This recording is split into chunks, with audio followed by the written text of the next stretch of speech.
Magandang araw sa inyong lahat at welcome sa aking channel.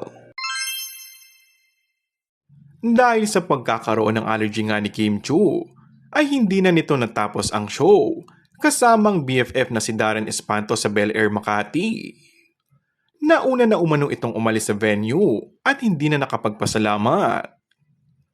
Pero mukhang okay naman na si Kim at mahinga naman pagkatapos dahil nakapasok pa ito sa It Showtime kanina.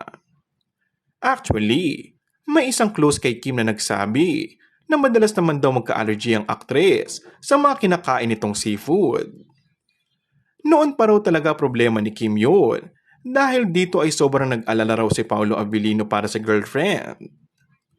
Ang dinig nga, kahapon ay may taping na uli ang aktor para sa bago nilang pelikula na mapapanood sa susunod na taon.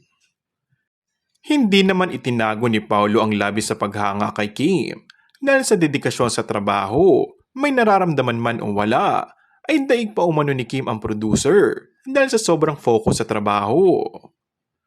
Napansin din ng aktor ang pagiging versatile ni Kim sa husay sa pagganap sa iba't ibang role.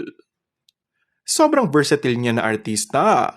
Nakita ko yung mga project na ginawa niya noon, parang pinipili niya, ibang-iba palagi.